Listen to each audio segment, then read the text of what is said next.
Hello everyone, welcome to Acumen. बेटा, आज इस वीडियो में हम लोग देखने जा रहे हैं मेरे एक स्टूडेंट तीर्थराज सिंह चौहान की पूरी जर्नी। गेट में उसने कैसे अपना प्रिपरेशन स्टार्ट किया, कैसे उसने प्रोसीड किया और कैसे इनने अपनी ऑल इंडिया रैंक 336 स्कोर किया है। ठीक है, पाई है ऑल इंडिया रैंक 336। आज इस वीडियो में हम लोग पूरा इन डेप्थ में जानेंगे। तो तीर्थ, congratulations. Thank you sir.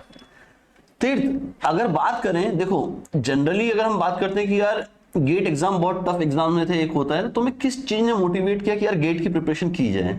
Sir जैसे कि मैं 11th-12th में भी JEE की प्रिपरेशन कर रहा था, तो ठीक उसमें हुआ नहीं था मेरा। तो अंदर से तो था कि नहीं, कि मैं कर सकता हूँ, I can tackle difficult questions. तो ठीक है, फिर मैंने BVM इंजीनियरिंग कॉलेज में एडमिशन लिया और मम्मी पापा का भी सपना था कि बेटा IIT में पढ़े। तो तब मैंने सुना था कि गेट एग्ज़ाम होता है तो उससे MTech में एडमिशन मिलता है IIT में। तो मैं सोचा कि हाँ, क्यों ना इसमें ट्राई किया जाए। अच्छा, तुमको पहले से ही पता था कि भाई गेट के थ्रू ये सब चीजें मिलती हैं? हाँ सर। चलो बढ़िया है। देखो, बहुत कम बच्चे ऐसे होते हैं जो इतने अवेयर होते हैं कि उन्हें पता होता है कि भाई गेट से क्या क्या चीजें मिल सकती हैं। कई बच्चों को, अगर मैं जनरली जब सेमिनार्स करता हूँ या वेबिनार्स करता हूँ, तो बच्चे सिर्फ एक ही चीज पूछते हैं, सर क्या गेट से सिर्फ एमटेक के लिए आगे जाया जा सकता है? मैं उनको बोलता हूँ नहीं, there are variety of options, और we can say that various options, है ना। वैरायटी की जगह वेरियस ऑप्शन ज्यादा अच्छा वर्ड रहेगा यहाँ पे, कि PSU आपके लिए है, ठीक है, आपके लिए IITs NITs मास्टर्स के लिए सीट ऑफर कर रहे हैं, आपके लिए MBA के चांसेस हैं, आपके लिए फॉरेन यूनिवर्सिटी से अपना मास्टर्स करने के चांसेस है। तो लॉट्स ऑफ ऑप्शंस हैं आपके पास, बट सबसे पहले गेट करना है, इसको डिसाइड करो, देन इस जर्नी को आगे शुरू करो। यस। तो जनरली एक क्वेश्चन मैं अपने स्टूडेंट से हमेशा पूछता हूँ, जो भी बच्चा यहाँ बैठता है इंटरव्यू के लिए, जब आप लोग इतने अच्छे रैंक सिक्योर कर लेते हो ना, तो आपका यहाँ पे एक वो अधिकार हो जाता है कि हाँ आपको बैठना है। ठीक है, जितने भी बच्चे मेरे यहाँ पे आज तक बैठे हैं उनसे मैंने एक ही क्वेश्चन पूछा कि आप लोग अपनी प्रिपरेशन कब से स्टार्ट करना चाहते हो, या आपने कब ये डिसाइड कर लिया था कि यार मुझे हाँ अब गेट की प्रिपरेशन करनी चाहिए, ये राइट टाइम है मेरे लिए, मैं यहाँ से प्रिपरेशन स्टार्ट कर सकता हूँ? तो सर मैंने अपना प्रिपरेशन का जो जर्नी है वो स्टार्ट किया था 3rd सेमेस्टर में। इतना अर्ली? सर इतना अर्ली इसलिए क्योंकि मुझे कम से कम 2 साल चाहिए थे प्रिपरेशन के लिए। तो मैं सोचा कि 3rd ईयर से अगर मैं स्टार्ट कर दूँ तो मुझे पता चल जाएगा कि मैं कहाँ कहाँ गलतियाँ कर रहा हूँ और मैं और क्या इम्प्रूव कर सकता हूँ। और 3rd ईयर में अगर IIT सिक्योर हो जाए तो इससे अच्छी बात क्या ही हो सकती है। और फिर फाइनल अटेम्प्ट में मैं और अच्छे स्कोर के लिए ट्राई कर सकता हूँ, ताकि मुझे PSUs में भी एडमिशन हो। बिल्कुल। देखो जनरली ये बिल्कुल सही तरीका है ना, क्योंकि कई बार क्या होता है ना, बच्चा ही सोचता है कि भाई 3rd सेमेस्टर में जब हम उनको बोलते हैं कि यार गेट की प्रिपरेशन स्टार्ट करो, तो बच्चों को लगता है बहुत अर्ली फेस है ये। बट अर्ली फेस नहीं होता बच्चों। अगर आप थोड़ा सा ध्यान से सोचे ना, तो आप अपना 2 साल दे रहे हैं, 2 साल में आपने एग्जैक्टली कितने महीने पढ़ने के लिए दिए हैं वो आप सोच के देखिए। अगर आप अपने सेमेस्टर एग्जाम को हटा देते हो तो आप कितना टाइम दे पा रहे हो? मतलब अगर 2 साल में टोटल 24 महीने, तो आपके 15 से 16 महीने ही आप इफेक्टिवली दे पाते हो गेट एग्जाम के लिए। और टोटल सब्जेक्ट कितने आप वो देखिए सिविल के अंदर। तो अगर हम हर महीने में भी एक सब्जेक्ट कंप्लीट करेंगे ना, तो जाके हम उस लेवल तक पहुंचेंगे जहां पे हम PSUs को सोच सकते हैं अपने दिमाग में कि हाँ PSU हमें मिले, है ना। तो इसीलिए हमेशा 2 साल की प्रिपरेशन अच्छी होती है, क्योंकि आपको एक मौका भी रहता है, एक एडिशनल मौका रहता है। जैसे कि तीर्थ ने बताया कि अगर पहले साल आपने IIT क्रैक कर लिया, तो 2nd ईयर में आप अपने पूरे के पूरे फुल फ्लेजेडली आ जा सकते हैं। किसके लिए बच्चे? आप PSUs के लिए जा सकते हो। मान लो किसी वजह से अगर पहला अटेम्प्ट थोड़ा खराब हो जाता है, तो आपके पास फिर भी एक बैकअप चांस है कि आप 2nd अटेम्प्ट में उसको अच्छा कर सकते हैं। ठीक है, तो हमेशा मेरे हिसाब से 2 साल की प्रिपरेशन एक बेस्ट टाइम होता है, बट कई बच्चे 1 साल में भी क्रैक कर लेते हैं। तीर्थ, जनरली 2 साल का बैच बहुत लंबा समय होता है बेटा, अगर प्रिपरेशन स्टार्ट करनी है तो। ठीक है, और 2 साल में हमारे ओवरऑल टोटल 4 सेमेस्टर आ जाते हैं। Yes, sir. तो इस दौरान कभी तुम्हें ऐसा लगा कि यार छोड़ देना चाहिए एग्जाम, गेट के एग्जाम की प्रिपरेशन छोड़ देनी चाहिए, बिल्कुल एग्जॉस्ट होते जा रहे हैं या थक गए हैं अब? जी सर, मेरे साथ ये हुआ था। जैसे कि 7th सेमेस्टर की बात है, हाँ। और मैं कॉलेज जाता था नहीं, तो मेरी अटेंडेंस को 25-30% ही थी। तो तब मैं बहुत टेंशन में आ गया था कि अब क्या करूँगा। फिर उसकी वजह से मेरे सब्जेक्ट्स भी जो है उनका रिवीजन भी अटकता जा रहा था, क्योंकि दिमाग में एक ही चीज़ आती रहती थी कि अब क्या करूँगा, अब आगे कैसे रिवीजन होगा, कैसे मैं सब्जेक्ट्स कवर करूँगा, क्योंकि पूरा टाइम मेरा कॉलेज में जा रहा है। तो हाँ, ये एक सेटबैक था, बहुत बड़ा सेटबैक। दूसरा सेटबैक ये भी आया था कि ठीक है चलो अभी 7th सेमेस्टर तो हो गया, अब आया था दिवाली वेकेशन। तो मुझे लगा कि दिवाली वेकेशन अच्छे से मैं यूटिलाइज़ कर लूँगा, लेकिन अब उसमें भी मैं बीमार पड़ गया। तो आधा दिवाली वेकेशन उसमें भी चला गया। लेकिन मैं फिर भी मोटिवेटेड रहा, और जैसा कि मैथ्स में एक इक्वेशन है y=x², तो जैसे कि उसका एक पैराबोलिक कर्व बनता है, तो उसी तरह मैंने अपने मुंह पे स्माइल रखी और सारी नेगेटिविटी टैकल कर ली। अच्छा, इस दौरान कभी भी ऐसा नहीं लगा कि सेमेस्टर एग्जाम मेरा अगर बिगड़ गया तो? सर सेमेस्टर एग्जाम का तो सर मतलब मेरा ऐसा ही था कि आपने इतना बढ़िया पढ़ाया था यहाँ पे, और सारी फैकल्टीज इनफैक्ट सबने इतना अच्छा पढ़ाया था कि सेमेस्टर एग्जाम का मुझे कभी डर ही नहीं लगा। तो ऐसे जो बच्चे गेट की प्रिपरेशन का सोचते हैं जनरली, जब उनके माइंड में क्वेश्चन आता है कि यार जब मैं सेकंड ईयर से अपना प्रिपरेशन स्टार्ट करूं तो कहीं ऐसा ना हो जाए कि मेरा सेमेस्टर पूरा का पूरा बिगड़ जाए, हाँ। और पता चला गेट भी क्लियर नहीं हुआ, सेमेस्टर भी क्लियर नहीं हुआ, दो जगह पे हमारा काम हो गया। तो ऐसा कभी कभी तुम्हें भी कभी ऐसी फीलिंग आई कि यार ऐसा हो सकता है, या कैसे इस चीज को अपन बता सकते हैं अपने स्टूडेंट्स को कि कैसे वो टैकल करें सेमेस्टर को along with GATE exam? Sir जैसा कि गेट एग्जाम का भी अगर हम सिलेबस देखें तो जनरली जो यहाँ पे जो कॉलेजेस में पढ़ाते हैं उसका सिलेबस भी ऑलमोस्ट सेम ही है। तो जैसा कि मैं आपसे एनवायरमेंटल इंजीनियरिंग पढ़ा, मैं अपना एक एग्जांपल बताता हूँ। 5th सेम की बात है, तो आपने एनवायरमेंटल इंजीनियरिंग इतना मतलब बढ़िया पढ़ाया था, इतने कंसेप्ट क्लियर हो गए थे मेरे, तो 5th सेम में 80 लोगों की बैक आई थी। अच्छा। लेकिन तो भी आपने इतना अच्छा पढ़ाया था कि मैं मिनिमल स्टडीज के साथ भी AA ग्रेड से पास हो गया था वो सब्जेक्ट। बढ़िया यार, मतलब ये मत सोचना कि भाई ये टॉपर था तो ही ऐसा हो रहा है। गेट में ना बच्चों के साथ क्या होता है, जो बच्चा मेहनत करता है ना वो बच्चा क्रैक करता है। ये जरूरी नहीं है कि बच्चा टॉपर ही होना चाहिए, ठीक है। तो कई बार मैंने देखा हुआ है जो बच्चे टॉपर्स भी होते हैं ना, अगर वो मेहनत नहीं करते हैं तो कई बार वो रह जाते हैं और गेट क्लियर नहीं कर पाते हैं। गेट क्लियर करना बहुत बड़ी बात नहीं है, गेट में एक अच्छा रैंक स्कोर करना बड़ी बात है। क्योंकि देखो क्लियर करने से कुछ नहीं मिलने वाला आपको, एक अच्छी रैंक लाओगे, जैसे तीर्थ की रैंक आई है, तो फिर एक चांस बनता है कि PSU या IIT आपको सिलेक्ट करें, ठीक है। तो मेहनत करो, मेहनत करोगे तो ही रिजल्ट अच्छा आएगा। तीर्थ जी सर। एक सिंपल क्वेश्चन, तुमने जब गेट की प्रिपरेशन स्टार्ट की वहां से और उसके पहले जब तुमने गेट की प्रिपरेशन नहीं कर रहे थे, तुम सिर्फ सेमेस्टर की तैयारी कर रहे थे, क्या चेंजेस तुम्हें तुम्हारे अंदर दिखते हैं? गेट की प्रिपरेशन से पहले मैं सिर्फ सेमेस्टर के एग्जाम्स के लिए पढ़ता, तो सेमेस्टर के एग्जाम तो आपको पता ही है इंजीनियरिंग में कैसे होता है, एक रात पहले पढ़ लिया और हो गए। सही। लेकिन फिर जब गेट के एग्जाम के बारे में सोचा कि नहीं अब इसकी तैयारी करनी है, तो इससे मेरे अंदर काफ़ी मतलब डिसिप्लिन आ गया और काफ़ी पेशेंस भी बिल्ड हो गया। क्योंकि जैसा कि मैंने पहले बोला कि इतने सेटबैक्स हुए लेकिन तो भी मैंने हिम्मत नहीं हारी, तो एक काफ़ी पेशेंस लेवल मेरे में काफ़ी बढ़ चुका है। और एक और बात मैं बताना चाहूँगा कि गेट की प्रिपरेशन के पहले अगर मैं कंपेयर करूँ मेरा लॉजिकल थिंकिंग स्किल्स, तो अब गेट की प्रिपरेशन करने के बाद काफ़ी अपग्रेड हो चुका है। अच्छा, ये बहुत इंपॉर्टेंट पॉइंट है, क्योंकि देखो अगर कोई बच्चा यहाँ पे इस वीडियो को देख रहा हो, गेट की तैयारी नहीं भी करना चाहता, फिर भी कैंपस प्लेसमेंट तो हर बच्चे को चाहिए कॉलेज में। और कैंपस प्लेसमेंट में अगर आपको पता हो, सबसे पहला टेस्ट ही आपका एप्टीट्यूड टेस्ट होता है, और अगर वहीं पे आपका ये पूरा का पूरा लॉजिकल थिंकिंग वगैरह नहीं चला, ठीक है, वर्बल नहीं चला आपका, तो भाई फिर तो आपका पहला जो सबसे पहला पेपर होगा उसी में आप एकदम बाहर हो जाओगे, ठीक है। तो कैंपस प्लेसमेंट में भी देखो कैसे हेल्प होती है अगर आपने प्रिपरेशन की है। तुम्हारा प्लेसमेंट के लिए कभी ऐसा नहीं रहा कि मैं प्लेसमेंट ले लेता हूँ, कभी ऐसा?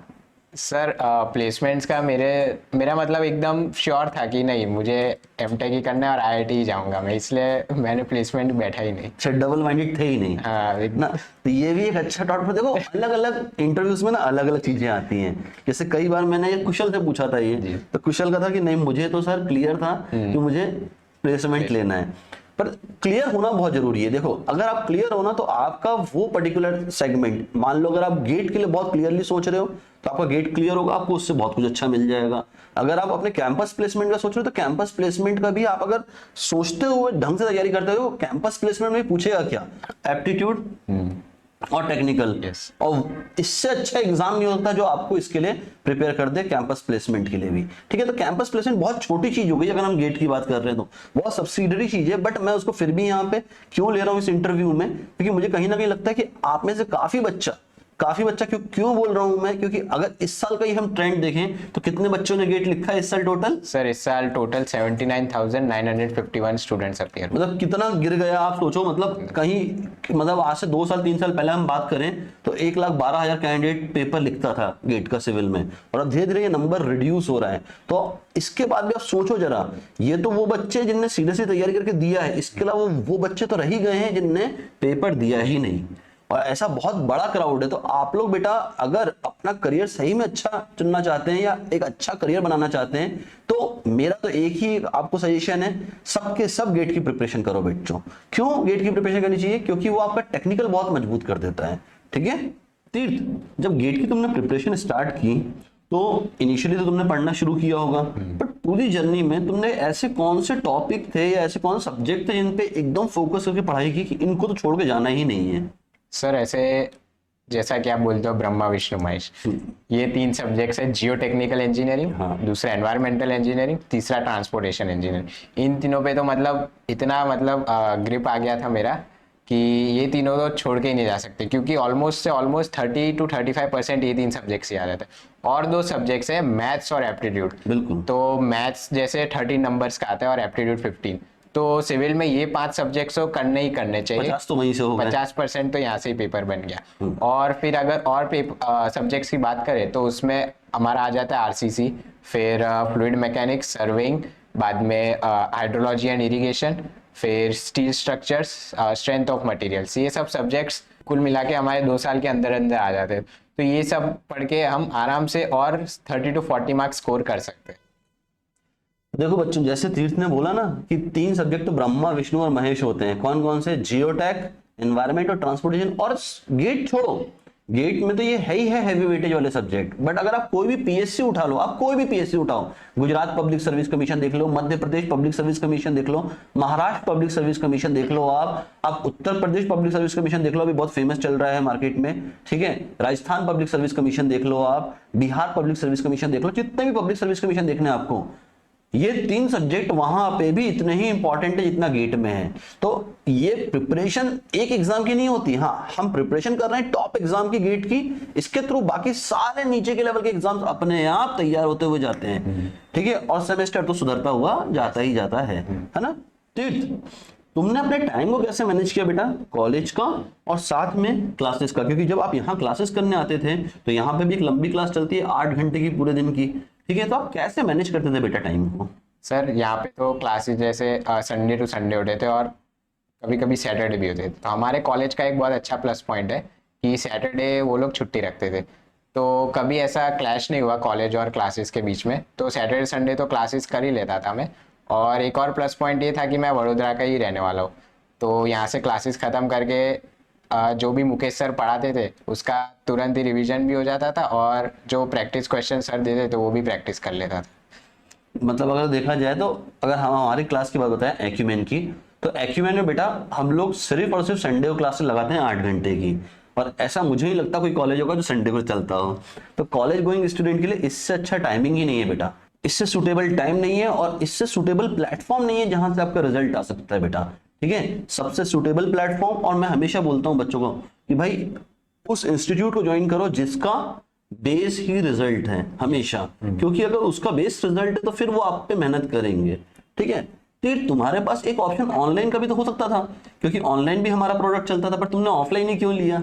सर जैसे कि कोविड का टाइम आ गया था तो सब क्लासेस ऑनलाइन शिफ्ट हो गई थी, तो वैसे भी ऑनलाइन का मैंने देख लिया था कि मुझे इतना ऑनलाइन सूट नहीं कर रहा था कि ऑनलाइन में ठीक है, अभी जैसे सपोज क्लास चल रहे फिर बैकग्राउंड में ऐसा डिस्ट्रैक्शन रहते ही थे कि कुछ और ऐप खुल गया, यूट्यूब खुल गया, कभी सोशल मीडिया ऐप्स खुल गए, तो इसलिए मुझे था कि नहीं ऑफलाइन ही पढ़ूंगा यहाँ पे। और वैसे भी वडोदरा में ही है सेंटर, तो ऑफलाइन ही अच्छा ऑप्शन है।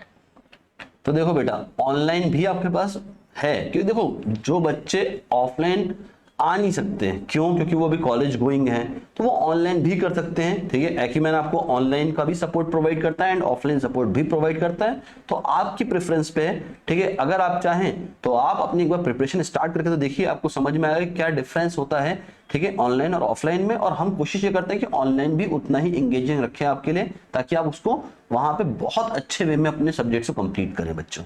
तीर्थ, इस पूरी जर्नी में तुमने किस स्ट्रेटेजी को फॉलो किया बेटा कि तुम्हारी इतनी अच्छी रैंक आई है?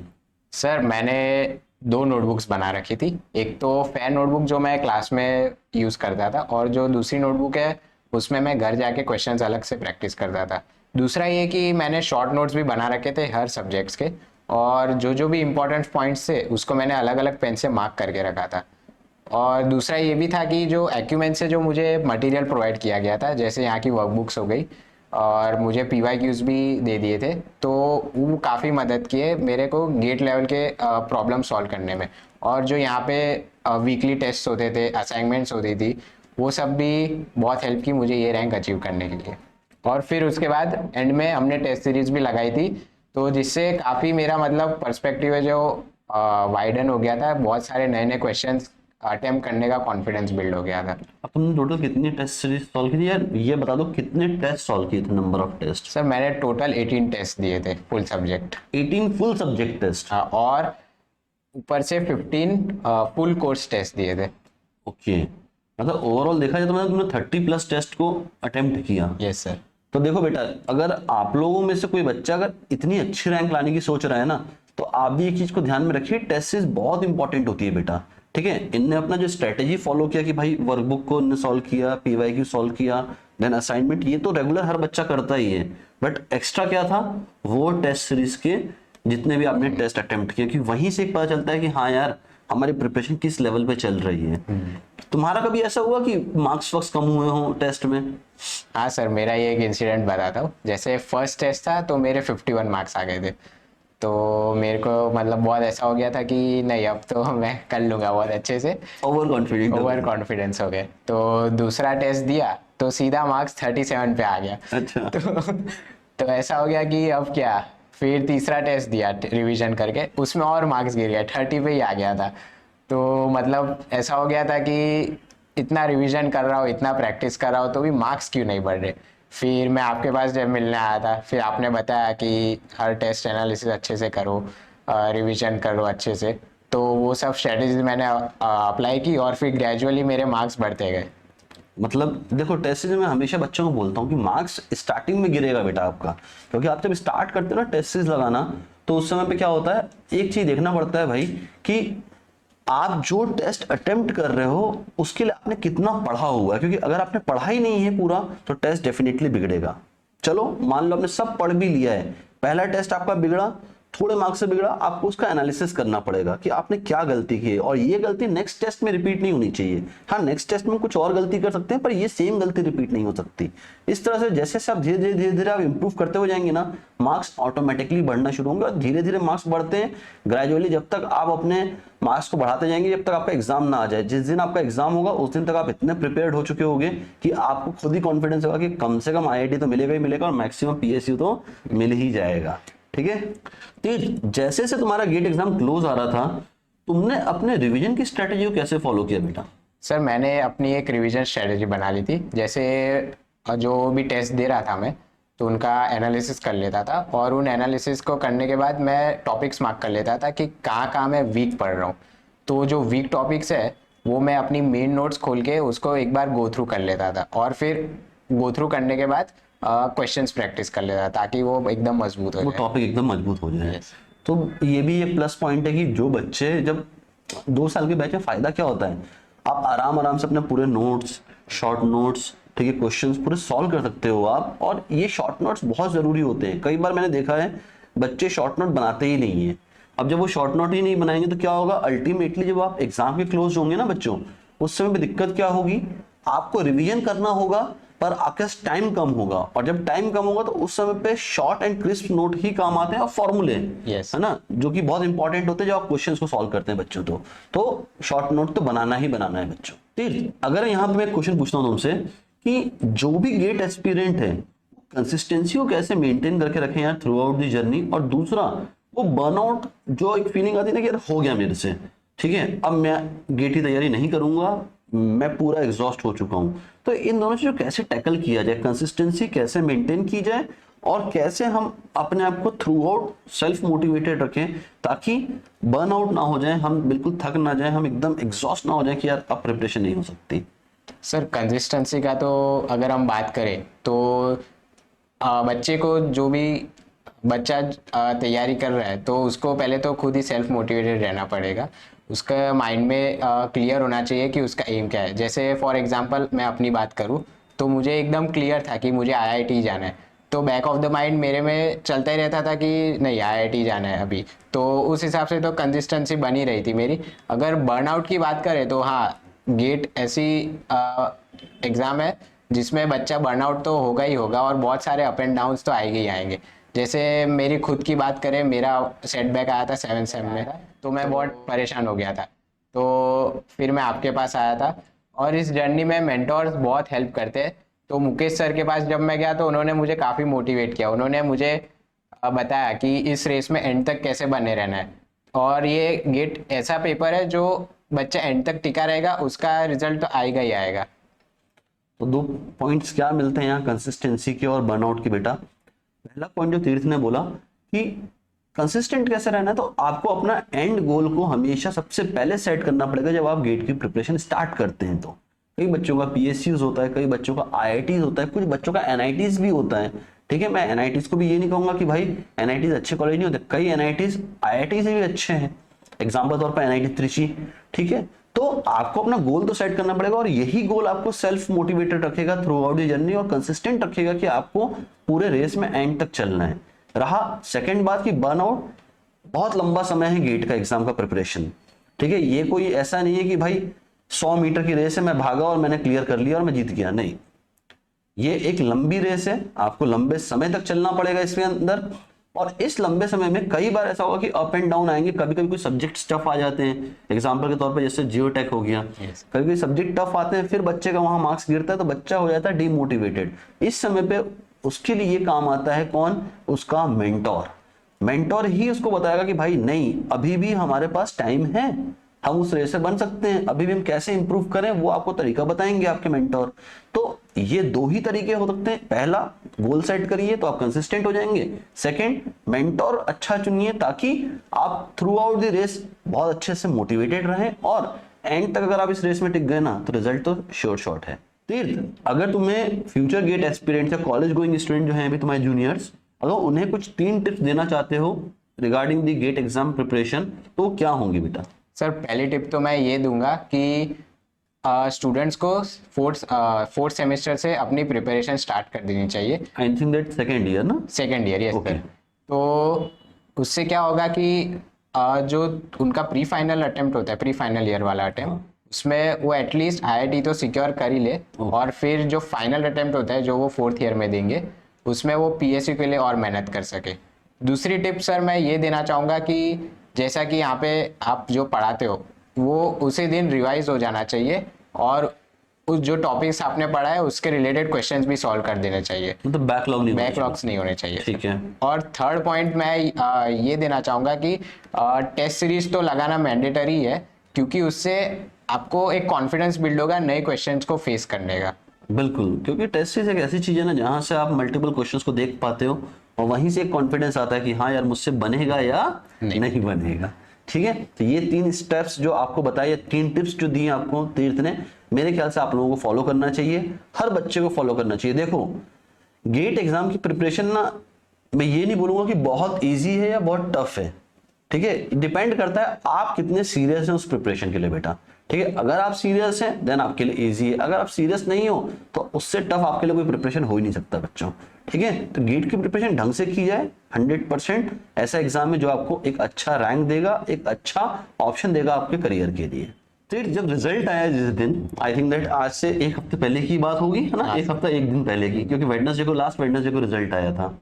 तो जब तुमने रिजल्ट देखा तो तुम्हारी इंटरनल फीलिंग्स क्या थी यार, कि मैंने जितनी मेहनत की उतना अचीव किया या उससे कम अचीव किया, और घर वालों को कैसा लगा बेटा? सर मैं तो ये मानूंगा कि जितनी मेहनत की उससे तो बहुत ज़्यादा ही अचीव कर लिया, क्योंकि जब मैंने मेरा रैंक देखा तो मतलब मैं तो शॉक हो गया था कि अरे भाई इतना बढ़िया रैंक आया। और घर वाले भी काफ़ी खुश हो गए थे, क्योंकि उनको भी पता था कि मैं काफ़ी टाइम से मेहनत कर रहा हूँ। तो और उनको भी था कि आईआईटी तो हो ही जाएगा इसका। तो जब रिजल्ट आया तो वो बहुत काफ़ी खुश हो गए थे मेरे से। मतलब घर वाले भी ये लगा फाइनली कि हाँ बच्चे ने जो मेहनत की वो उसने फाइनली पा तो लिया उसके अगेंस्ट में, है ना। तो बेटा गेट ऐसा ही एग्जाम है कि आप जितना उसको उसके ऊपर इन्वेस्टमेंट करोगे ना, गेट के ऊपर, गेट में जितना टाइम इन्वेस्ट करोगे, अपना टाइम हो गया, अपनी मेहनत हो गई, ठीक है, अपने सेक्रीफाइसेस हो गए, जो भी आप इस दौरान करने वाले हैं। कई बार बच्चा बोलता है मैं सारे सोशल मीडिया यूज करूंगा, उसके बाद गेट में AIR 1 लेके आऊंगा। हाँ आएगा, पॉसिबल है, हो सकता है एक्स्ट्रा ऑर्डिनरी स्टूडेंटों पर, जनरली ऐसा नहीं होता, आपको काफी चीज सेक्रीफाइस करनी पड़ती है, ठीक है। मेरे स्टूडेंट्स को मैं खुद बोलता हूं कि आप अपने फाइनल जब अटेम्प्ट में रहें तो थोड़ा सोशल मीडिया को अपने तरफ से हटा दें साइड से, क्योंकि अगर वो रहेगा तो डिस्ट्रैक्शन ज्यादा होंगे बच्चों, और अगर वो नहीं होगा तो हम कंसंट्रेट कर पाएंगे हमारी स्टडीज में, और जितना हमने इन्वेस्टमेंट किया उसका रिटर्न ऑन इन्वेस्टमेंट आप देख ही रहे हैं सामने की, रैंक बहुत अच्छा आ जाता है उससे, ठीक है। तो ज्यादा अच्छा है ना, मेहनत करो और अच्छी रैंक लेके आओ और एक अच्छा करियर पाओ अपना। तीर्थ, जब तुमने गेट क्रैक किया तो उसके बाद तुम्हें क्या चेंजेस लगे कि हाँ तुम्हारा अब फ्यूचर को लेके यानी अपने करियर को लेके क्या चेंजेस तुमने ऑब्जर्व किए अपने अंदर? सर जैसे कि मैं गेट की प्रिपरेशन कर रहा था तो मेरा एकदम क्लियर माइंडसेट था कि हाँ गेट हो तो जाएगा, लेकिन बैक ऑफ द माइंड ये भी चलता रहता था कि अगर नहीं हुआ तो क्या। तो जैसा कि अब मेरा रिजल्ट आ चुका है और मैंने बहुत अच्छी चीज़ अचीव कर ली है, तो अब यहाँ से मेरे बहुत सारे करियर ऑप्शंस खुल जाते हैं, जैसे कि मैं IIT में जा सकता हूँ और PSU में भी जा सकता हूँ। बिल्कुल, है ना। जैसा तीर्थ ने बताया, देखो सिविल इंजीनियरिंग में ना प्राइवेट में बहुत ज्यादा स्कोप है नहीं। अच्छा, स्कोप की बात मैं ये जब कहता हूँ ना कि भाई जॉब्स नहीं है क्या, तो जॉब्स तो हैं पर प्लेसमेंट इतना नहीं है या पैकेजेस इतने नहीं है, ठीक है। आप किसी भी कॉलेज में जाइए, कॉलेज में आप प्लेसमेंट चेक करिए, मेरे ख्याल से मिनिमम में ही आता होगा सिविल का, ठीक है, नंबर्स में। पैकेज में भी हम लोग सिविल इंजीनियरिंग का पैकेज थोड़ा सा कम जाता है, ठीक है। तो प्राइवेट में ये नहीं है कि आप जॉब कर नहीं सकते, बट हाँ आपको जो ग्रोथ चाहिए अपनी लाइफ में, अपने करियर में, वो बहुत लेट मिलेगी। वेयर एस अगर आप गेट क्लियर करते हैं तो PSU आपको तुरंत वो ऑप्शन देता है कि आप अपने करियर में एकदम छलांग मार सकते हैं। दूसरा, आपका जो IIT में मास्टर्स करने का सपना रहेगा, आपने जैसे अपना मास्टर्स खत्म किया देन आपको अपना पूरा का पूरा फ्यूचर एकदम क्लियर दिखने लग जाएगा कि मैं कहाँ जा रहा हूँ, मेरा पूरा करियर कहाँ जा रहा है। तो ये एक चीज होती है जो गेट के थ्रू बहुत क्लियर हो जाती है बच्चों के अंदर। तो इस इंटरव्यू को और लंबा नहीं करें, काफी इंटरव्यू लंबा हो चुका है, ठीक है। एक क्वेश्चन कि तुम अपने जूनियर्स को यहाँ से क्या मैसेज देना चाहते हो? सर मैं अपने जूनियर्स को ये मैसेज दूंगा कि पहला तो अपनी स्टडीज़ को लेके डेडिकेटेड रहे, क्योंकि गेट ऐसा एग्ज़ाम है कि अगर आप जो डेडिकेटेड रहोगे तो 100% तो निकलेगा ही। दूसरा मैं पॉइंट उनको ये बताना चाहूँगा कि टाइम मैनेजमेंट, तो वो अपना टाइम मैनेजमेंट बहुत अच्छे से करे। तीसरा मैं ये भी बताना चाहूँगा कि अपने आप को पेशेंस लेवल जो है वो गिरने ना दे। 3 चीजें क्या क्या? पहला डेडिकेशन, दूसरा टाइम मैनेजमेंट, और तीसरा पेशेंस। ये तीनों ही चीजें आपको थ्रू आउट मेंटेन करनी पड़ेगी, तभी सक्सेसफुल होगे बेटा गेट एग्जाम में। तो अब इस इंटरव्यू को और मैं ज्यादा लंबा स्ट्रेच नहीं करूंगा बच्चों, ठीक है। मैं हर बार बोलता हूँ ये लास्ट क्वेश्चन है, लास्ट क्वेश्चन है, पर वो लास्ट क्वेश्चन होता नहीं है, उसके बाद में इंटरव्यू खींचता जाता है, ठीक है। अगर इस पूरी जर्नी को सम अप करना हो, ठीक है, और मैं बोलूंगा एक वर्ड में, है ना, पर तुम्हें मैं थोड़ा सा यहाँ पे लिबर्टी देता हूँ कि तुम यहाँ पे थोड़ा सा और वर्ड्स का इस्तेमाल करते हो, पर कैसे सम अप करोगे इस पूरी जर्नी को? सर मैं जैसे मैथमेटिकल में मैथमेटिकल इक्वेशन है y=x², तो मैं यही कहूँगा कि जो भी डिफ़िकल्टीज आए उसको आप पॉजिटिव स्माइल की तरह टैकल करो। और हमेशा ये पॉसिबल हो पाएगा?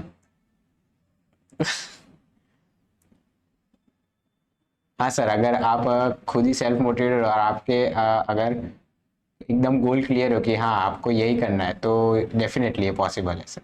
बिल्कुल तीर्थ, ठीक है। तो अब तुम्हारी तरफ से तो बच्चों को तुमने मैसेज भी दे दिया, सम अप भी कर दिया। अब देखो बच्चों, मैं आपको सिर्फ लास्ट में एक पूरा का पूरा सेंटेंस बोलूंगा। अगर चाहते हो वाकई में एक अच्छा करियर, क्या बोला मैंने? अगर चाहते हो वाकई में एक बहुत अच्छा करियर और चाहते हो कि नेक्स्ट ईयर के रैंकर आप हो, और अगर आपको अपनी प्रिपरेशन स्टार्ट करनी है वेदर इन ऑनलाइन मोड और इन ऑफलाइन मोड, दोनों मोड्स अवेलेबल हैं। गूगल फॉर्म की लिंक दी हुई है डिस्क्रिप्शन में, जाइए फिल करिए, ठीक है। हो सकता है अगला रैंकर आप हो और आपका इंटरव्यू नेक्स्ट ईयर मैं यहां बैठ के ले रहा हूं, ठीक है। तो बहुत ही जल्द मिलते हैं बच्चों बैच में। अगर आपने पूरा वीडियो एंजॉय किया है तो एक रिक्वेस्ट है, आप सब मेरी फैमिली का ही एक हिस्सा हैं, तो सब्सक्राइब करो बच्चों चैनल को, ठीक है। बेल बटन को पुश कर लो, लाइक करो वीडियो को, और कुछ और नया टॉपिक पे आपको वीडियोस चाहिए तो कमेंट में डालिए, ठीक है। जितना हो पाए दोस्तों में शेयर करो। मिलते हैं नेक्स्ट वीडियो में। Till then bye bye everyone and thanks for your time students.